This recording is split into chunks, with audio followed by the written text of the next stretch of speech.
I just took a trip to SEMA and saw the L15 swapped Integra. Let's talk about it.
What's going on, ladies and gentlemen, boys and girls? It's great to see you. I'm Mark. This is HSG, and before we get into it, our sponsors are Hybrid Racing, Dragon Spec, and Resto Tuner. All three companies are having some massive deals coming up for Black Friday. Hybrid Racing's got some massive savings going on, and not only that, they're doing a whole thing where you can set up a consult where you can, if you're doing a large build and you're going to order a lot of parts, they'll even give you a bigger hookup on discount for your entire purchase. If you want to help the channel or support me in any way, go over to thedragonspec.com, hit up one of the bundles. We're still doing 20% off using code CHD9.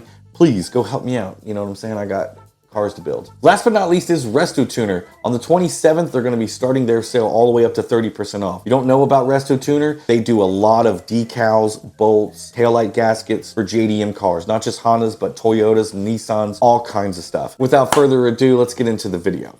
Today we are talking about the L15B7 swap at the Honda booth at SEMA this year, all the ins and outs of it, and what I think about the swap and its pros and cons, because it's quite honestly a divisive swap. First off, I want to talk a little bit about SEMA. It was my first year at SEMA, and it was an amazing experience that was absolutely mind-blowing and overwhelming. If you've never been and you can go, I highly suggest going. If you have been before, you know exactly what I'm talking about. Las Vegas in general is just like sensory overload type of experience, and then you go into SEMA, and SEMA is just absolutely overwhelming. I mean, I was there for 4 days and still didn't see everything that was there. I got to meet my hero, Faye Hadley. Hi, Faye. Anyway, so that was a big deal. We got to meet some really cool people in the industry, YouTube as well. It's a situation where you get to meet and talk to people from all over the country. It's a one meeting place, everybody's there, and it's crazy because there's so many people there that you don't get to run into. So many things you don't get to see. And it was an amazing experience overall that I just cannot wait to go to next year. If you haven't been, prepare yourself, your legs will hurt. And my chubby little legs were kicking all over that place, struggling. So the first thing that was really jaw-dropping was the HRC booth that had an amazing setup of cars, especially the Integra Type S HRC model. That Indy Yellow Pearl is unlike anything I've ever seen before. I myself personally am not a huge yellow fanboy. I'm not a big fan of Phoenix Yellow because I feel like it's a bit pale. However, this Indy Yellow Pearl was absolutely amazing with like how it had this depth to it that unlike anything I'd ever seen before. It had that nice school bus orange, but it was also yellow, so looked really good. And then of course the whole interior was carbon fibered out. Now, the question is, will they be able to bring this car to market? Given the circumstances around regulations, it's gonna be a minute to see if they're gonna be able to bring that whole car into production to the market. I believe the parts are going to be able to be purchased, but at the same time, I really hope the car is able to come to market in its full form. I don't know if the seats will stay if they're able to, because the seats don't really have, you know, airbags in them. So I think that's kind of the thing. And then they'll probably put the rear seats back in it because it is just like scaffolding in the back. It's a roll cage with some carbon fiber. It's a roll cage with carbon fiber panels, you know, to make it somewhat usable. Some people have like estimated that this car will probably be priced around $75,000. However, honestly, I think it'll be 100,000 plus, if not 105,000 was my guess, because just knowing how much R&D is in that car and how expensive Honda products generally are, especially it's going to be the top tier creme de la creme car. There were rumors of another HRC model that was supposed to be there, but it didn't make it. I don't want to get into that. We'll find out soon enough about that if that shows up. Of course, there were a ton of other amazing builds all over SEMA that were Hondas and Acuras and plenty of other manufacturers and models too. You know, some of the work there is just jaw-dropping. The fabrication level is just so high at SEMA. It's unlike anything you get to experience. And it was just overwhelming, of course.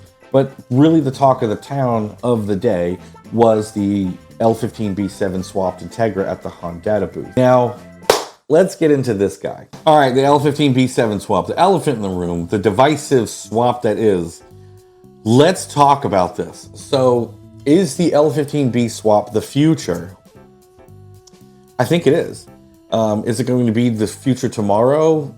No. The K series is so viable right now, and the K series is such a good platform, especially to build on, that I don't think the L15 is going to quite take over. However, the L15 is an engine swap that has a purpose that I think is actually going to fit in the market nicely.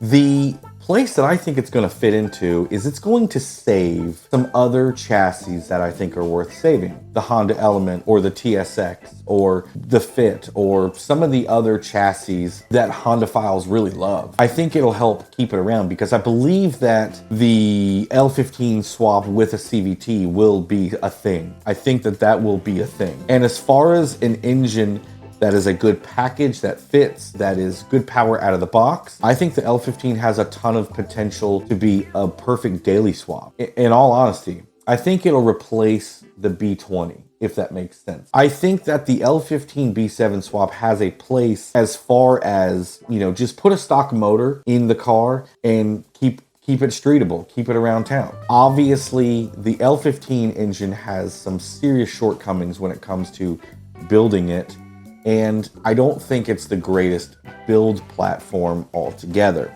However, I think the thing that we need to understand and look at is this is paving the way for the K20C engines. So the C4 out of the Accord and the C1 out of the Type R. Now, while those are going to be expensive, you never know. Some people can come across stuff and find stuff. The most interesting thing about this engine swap is that it's pretty much plug and play through a new JDI plug and play engine harness that you can now buy that's off the shelf, which is quite amazing. And with the Honda reflash, with all the exhaust components, it's carb legal, which is very interesting given, you know, the challenges the automotive world has sort of faced, especially when it comes to engine swaps and exhausts and things like that. Now, do I think it's going to be, you know, take over K series? I don't think so. I think the L15 is going to be another type of customer or another type of enthusiast. I think it's a very interesting and cool swap out of the box, if that makes sense. You don't need to do much. Just put it in the car and leave it alone. You know, make sure you get a good radiator setup. There's been a lot of talk about the L15s having head gasket issues. However, in my experience, that's not necessarily true. I worked at a dealership that we ran through quite a lot of, you know, Honda Fits, L15, CRVs, Civics, all that stuff. And I had an FK7. And I put 150,000 miles on my FK7 with an L15 turbo engine, and it never had a problem. I mean, I think a lot of times, you know, it comes down to driver and usage. In general, to my knowledge, the L15 is a pretty robust engine, and the things about the oil dilution in the past or head gasket issues, I think those in general are sort of, you know, not that concerned. I think the big issue with these swaps are going to be the transmissions, finding them, using them, because I know that with these swaps, there's some sort of, the big issue is going to be axles, because the axles are a little bit funky. You're definitely going to need some sort of custom axles. I don't believe there's anything off the shelf that particularly works. The group in Garage who owned the Integra did an amazing job. I mean, that car in person looked really good. I personally really liked how the stock airbox was integrated.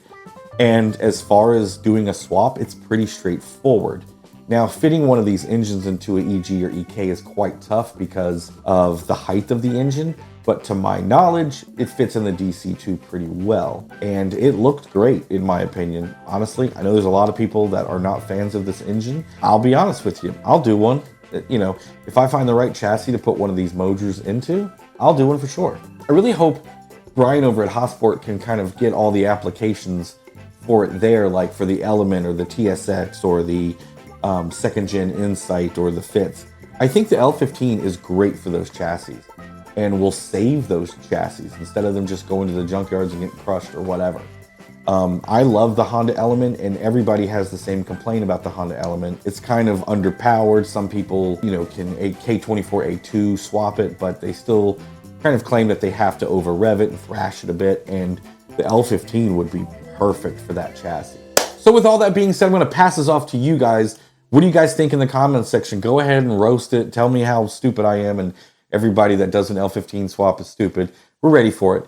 But it is the dawn of a new era. You know, it's 2024. It's about to be 2025. And is this the swap of the future? It kind of is. The future is here and the future is now. And, you know, it's exciting. At least it's breathing new life into the Honda world and should save some more chassis and allow us to, you know, move forward. So with that being said, thank you guys so much for watching. I had a great time at SEMA. With all that being said, thanks you guys so much for watching. Click like, subscribe, all that stuff. And I'll see you in the next one. Peace out. Keep on living your dreams.